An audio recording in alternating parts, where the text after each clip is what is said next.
organizes conferences, I find out beforehand what other people are talking about, so I can choose to talk about something no one else has.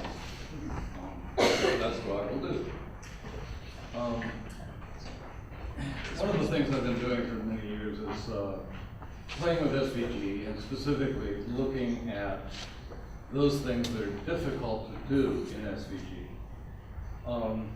So for 1 2/5 of a decade, I've been working on things that are hard for SVG. In the United States, we don't use metric, so we measure our decades and our whiskey with fifths. So, for example, this is just using SVG transforms, but matrix transforms, and I actually partitioned the object into a series of triangles. And you can imagine partitioning things into a lot of triangles so as to simulate a 3D warp. And those sort of 2.5 dimensional effects are one of the things that I've been playing.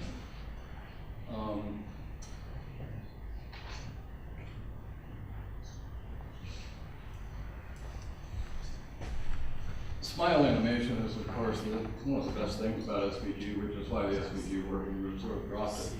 But you'll notice what's happening here is that the pathway that these things are traversing is actually changing dynamically.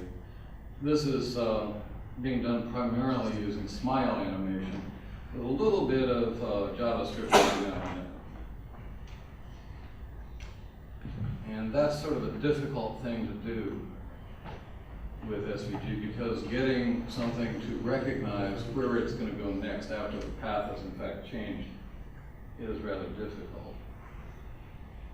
Other things that are difficult are weaving. In SVG, there's a stacking order that basically is completely correlated with the order in which things have been drawn in the DOM.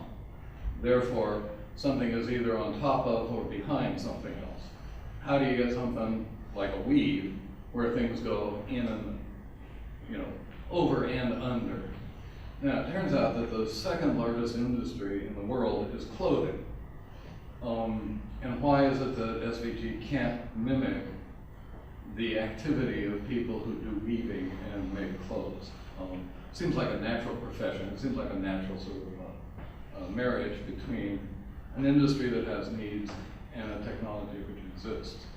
Do you really need to draw weaves in 3 dimensions? Do you really need to bring WebGL to the table to solve this kind of a problem? Well, my feeling has been that SVG is the appropriate technology for solving a problem like this. It's just that it doesn't do a very good job of it. This is actually, let me just show you what I did here, since it's kind of tricky. You'll notice that I colored each thread as a gradient, where the stops turn the gradient invisible every other cycle of the thread. So it's trickery. It turns out I got interested in weaving some time before. This is done in HTML, where I chose to weave 2 pictures together. And I can choose a different picture.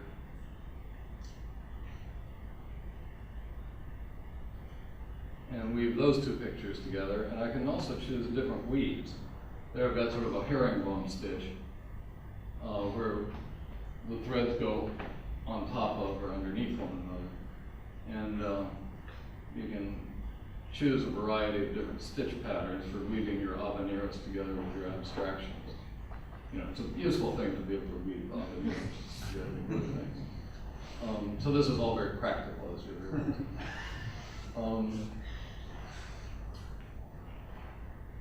One of the kinds of things, I presented this in China a few years ago, and the Chinese government got really excited because they didn't realize that you could, model traffic in SVG, because here things are going over and under. And how do things go both over and under in a 2-dimensional framework? Well, again, a lot of trickery is involved. This does not happen naturally. It's very easy to get the cars to follow a pathway. in SVG. That's one of the cool things about SVG. But again, this notion that you can actually traverse both under and over is done with mirrors. It's a special monitor that I have here. It's got you can't see. But for some time, people have been talking about connectedness. There's actually a proposal in SVG 1.107 or something called connectors that was an attempt to bring concepts of topology into SVG. The idea that things which appear and disappear and reappear later on are still connected despite the fact that if there's a momentary loss of connection, presents something important about the meaning of data. And the meaning of the data is really what matters. I mean, pictures are pretty, but one of the nice things about SVG is it has some hope for accessibility, as we heard earlier. It doesn't necessarily always take advantage of that hope. But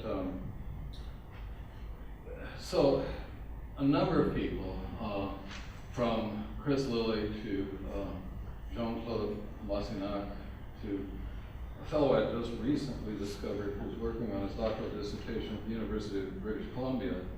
Oh, oh dear, there's no internet connection. Guessed. Damn. Well, let's not. Maybe I've got enough of this cached that I don't need to worry about that. Anyhow, there's a fellow at the University of British Columbia. I handed out a paper with some of the references here. So, reference number 11 is directly relevant to those of you who are interested in extensions of SVG-related graphical environments into things which are more fully topological. It's an intriguing article and one well worth looking into. Basically pointing out a lot of things that people have been talking about for some time. I better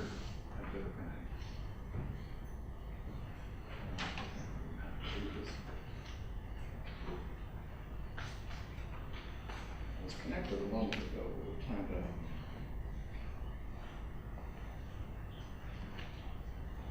Let's see.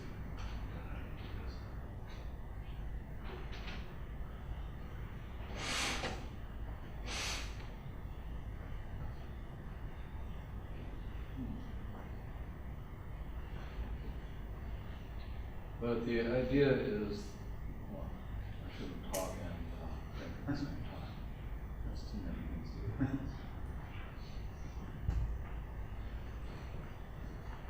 Oh, that's not my keyboard. We're all using it. Let's try this one. Oh, now I need the paper to. Yeah.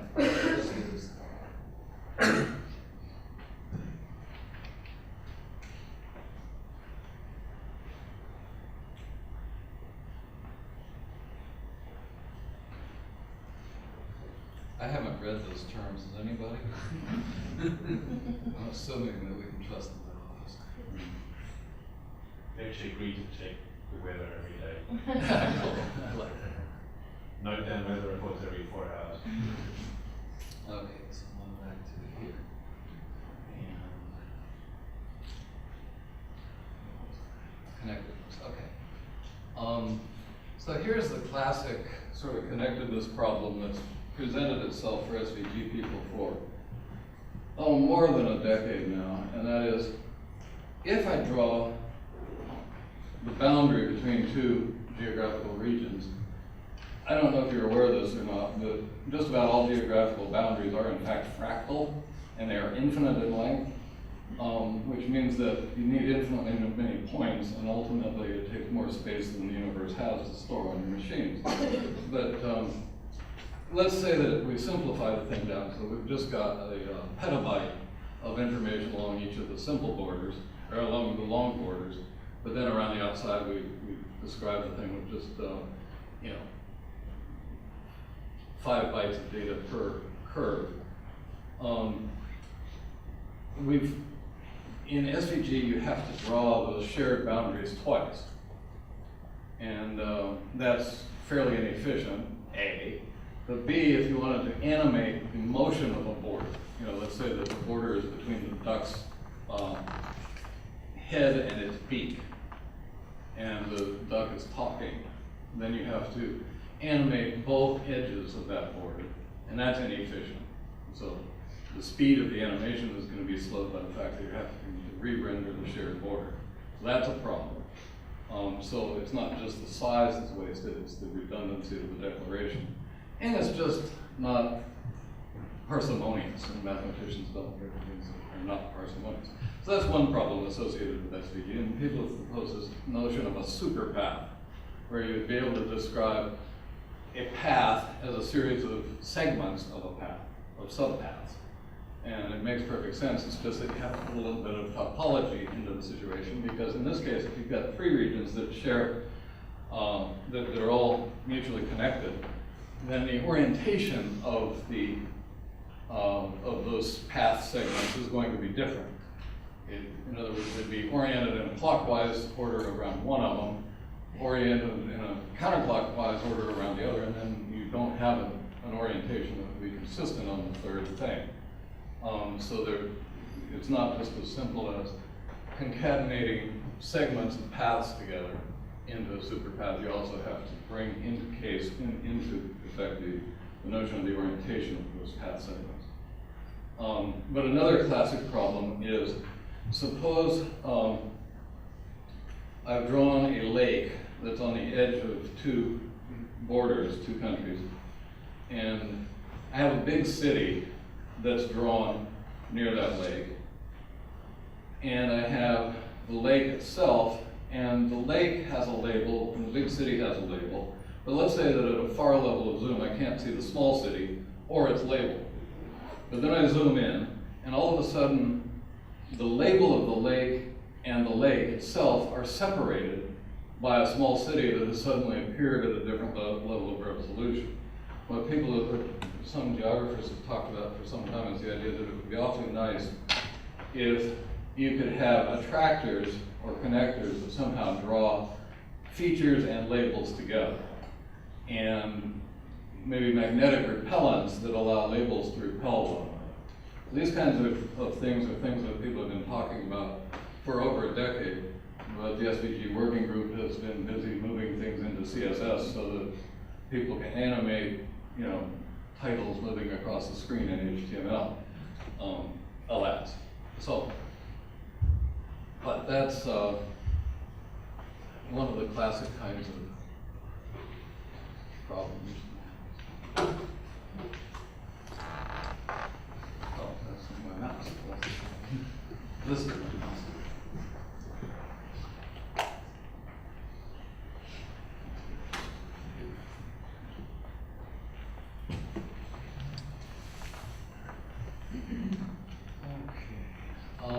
So anyhow, I've been working on a variety of sort of things that are difficult to do with SVG. And so for some decades, I've been working on that. And then I've had 3/5 of a decade of frustration with the lack of progress in the formal specification of SVG. And so last year I decided I was just done playing with web standards, and I would invent a new discipline called web combinatorics. And why not?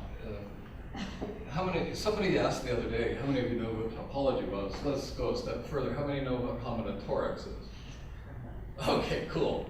Combinatorics is the funnest branch of mathematics. You don't even learn about it when you're learning, undergraduate mathematics until you get past the 4th semester of calculus. And then you find out that there's this delightfully wonderful thing known as combinatorics. It's just concerned with frivolous things. It's just fun. And they don't tell you about that beforehand. It's a real shame. Anyhow, combinatorics, you want to know what it is, but we're not going to talk about that a whole lot. But I realized that after this revelation that SVG wasn't going to go as fast as it ought to, then I said, okay, what have I been doing for a while? Well, I've been playing with graph theory, but I've also been really interested in things like paradoxes. How many of you would be embarrassed to raise your hand right now?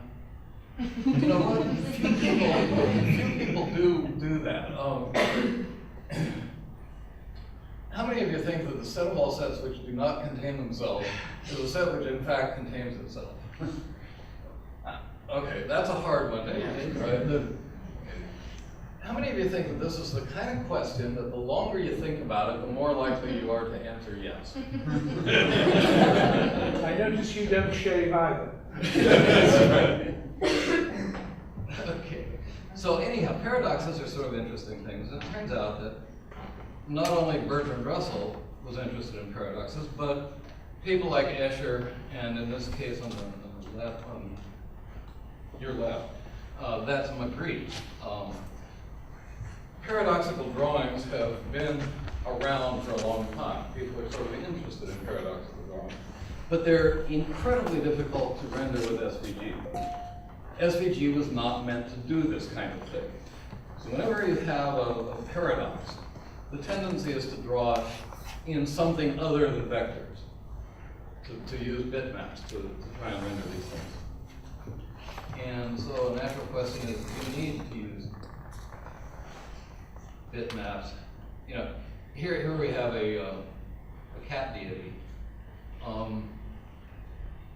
where we're seeing parts of the cat that you're not normally allowed to see.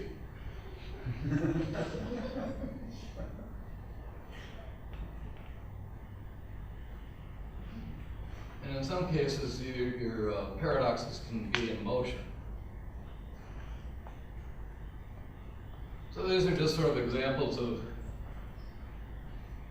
paradoxical vectors. Now, the problem with a paradoxical vector is that the things that go under and the things that go over, once you've drawn it and detached it, they're no longer connected. So I got to thinking about, how can we somehow bring these kinds of objects back into the realm of semantically modelable in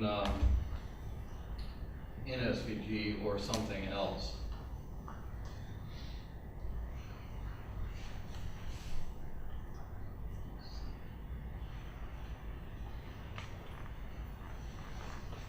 Well, I got sort of encouraged in the following sense.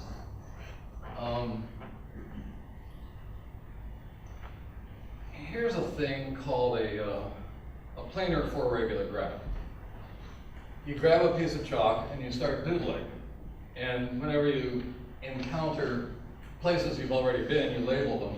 And when you get back to the beginning, you'll notice that you now have a curve in which each of the nodes is connected to precisely four others. One time I tell my students that their great-grand professor invented the hydrogen bomb. No, their grand-professor invented the hydrogen bomb. My professor was Stan Coulomb. And one day in Stan's class, I asked the graduate students in math to draw a planar four-regular graph, and no one could. And then I got a piece of chalk and I drew on the blackboard, and it turned out to be so incredibly easy to draw a planar four-regular graph. It's just that you don't necessarily realize that it's an easy thing to do, because the algorithm isn't always apparent. Anyhow, so there's a notation for, it turns out that this notation that I just used of labeling the nodes, if you use if I present merely the labels in the sequence that they are visited, we can reconstruct the graph from those labels, which is kind of interesting. So there can be a simple notation for these planar four-regular graphs. Likewise, these are things called polyominoes. Martin Gardner wrote about polyominoes in the 1960s. Up at the left, it turns out there's exactly one two-celled polyomino. You hook two squares together along a common boundary, and via rotation and reflection, there is only one way to do that. There are two three-celled animals. There are 5 four-celled animals, 12 5-celled animals. Does anybody know how many 6-celled animals there might be? Well, there are 35. There are 107 7-celled animals, and nobody knows a general formula for predicting how many n-celled animals are. It's been computed up to something like 22-celled animals. So these are kind of interesting things. And there's a notation that we can have. The notation over here at the right succeeds in replacing this complex polyomino with this sequence. And that sequence has sufficient information to completely reconstruct the polynomial. So that's kind of interesting. There are a variety of these. This, by the way, is the domain of combinatorics, these funny things like Euler diagrams. Here we have a notation for Euler diagrams. These are all the Euler diagrams that can be drawn on 3 sets, and including one that's drawn on 4 sets just to illustrate. But SVG is really good for drawing these kinds of things, but the disadvantage is that SVG loses the semantics about what's inside shared boundaries. Anyhow, there's a nice notation for drawing all possible Euler diagrams. Euler diagrams are used to explain things like, what's the difference between the British Isles, Great Britain, the United Kingdom, England and Wales, and the Channel Islands, for example. You need a very complex diagram to explain all of that stuff.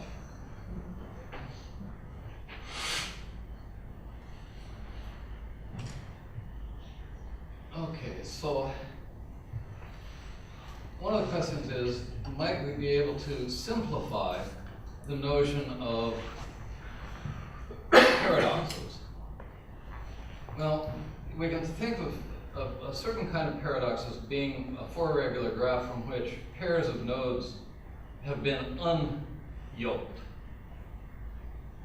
And you'll notice that in this case, we can start with a planar 4-regular graph and we can start removing lines and it starts looking fairly paradoxical. Things move under and over. And in fact, we can come up with an alphabet of paradox, which is kind of an interesting notion. And we can weave paradoxes together into tapestries of paradox. Now, isn't that fun? It's absolutely applicable to nothing, I guarantee. But they are kind of pretty, these paradoxical tapestries. You can also weave things together non-deterministically, and that's kind of interesting. Usually we think of weaves as being thoroughly deterministic, and we think of tessellations as being thoroughly deterministic. So the question is, might we be able to do something bigger than SVG? And so I came up with a series of sort of definitions about things which might be anticipatorily contiguous. That's a mouthful, isn't it? The notion that something is headed in that direction. It disappears for a while, but it re-emerges later on. Nevertheless, we consider those things that used to be connected to still be connected because of the fact that we can anticipate connectivity through this concept of a definition. And so we might think of how would we go about developing a notation that would allow us to describe the act of drawing as well as the act of flow. And what would such a notation actually have? Well, I think it should have some notion of the act of, what is the directionality associated with the act of drawing? When you actually take chalk or paint to a canvas, there is some sequence involved in that activity. Unless you're an abstract expressionist and you're throwing towels full of paint at the canvas. But generally speaking, there is an order to which the canvas is, the pigment is applied to canvas, and that's relevant to the semantics of the thing being drawn. It's also relevant to the description of things like traffic. As traffic flows along a diagram, directionality is an important thing. We also want to take into account the notion that curves may be connected to one another at some fundamental level by virtue of sharing regions or by virtue of sharing origin, namely having shared a history. Likewise, sometimes streams, as in the mountains, sometimes streams converge. That's a typical thing that water does as it flows downhill. Sometimes also streams become braided streams, and streams will separate, like in deltas and so forth. And the notion that we might be able to come up with a basically two-dimensional topological language for describing such things as surface features of natural earthly phenomena is intriguing to me.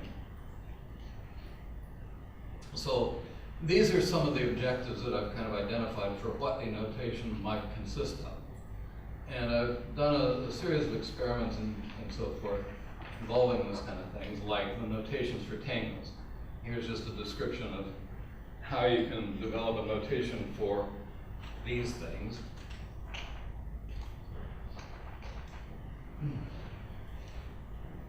Here's a more systematic investigation of the set of all possible tangles that can be drawn, given that we start at a particular location, and it gives a suggested notation for describing those tangles. We can also come up with the elementary paradoxes and ask the question, are there atoms of paradox? Can we somehow reduce the theory of paradox to a set of primitives, paradoxical primitives from which all other paradoxes are in fact created? There we have paradoxical tapestries, each done with a particular paradoxical primitive. Isn't that fun? There we have a paradoxical tapestry. If you don't, if you change the rules just a little bit, you can tessellate with what I call Fermi tiles, where we actually have more of a flow associated, where segments actually converge upon one another. And here's just an example of the kinds of drawing acts that I think that notation should involve. There's a notion of beginning and heading in some direction from which we may identify the segments or loops which we will then later encounter. So we can simply cross something, we can return to the origin, which is the omega operator. We can come to a stop, I call that the P operator. Sometimes we can do a P, but with a promissory note that we will continue the path later on. And that's where this notion of sort of invisible connectedness comes to play. Letter T somehow got misplaced. This is called a T. This is a standard loop where we're looping back in the direction we originally came from, as opposed to a merge where we're looping around and heading in the same initial direction. We've got fusions and splits, a simple Y split and a lambda where two things converge but going in opposite directions. So I consider those to be sort of primitives of the theory of drawing. And then the challenge would be, can you come up with a notation sufficient to encode all these various different kinds of symbols? And could we furthermore come up with a simple algorithm for going from notation to realization? In other words, if we invented a notation for describing these various different kinds of sort of graphical primitives, then might it be obvious as to how we would algorithmically draw the things on a computer screen? And those are just questions that I'm sort of asking. I don't know the answers to most of these questions, but shoot, I'm a mathematician, so I don't have them. And that's what I do. And I think that's done. I'm good.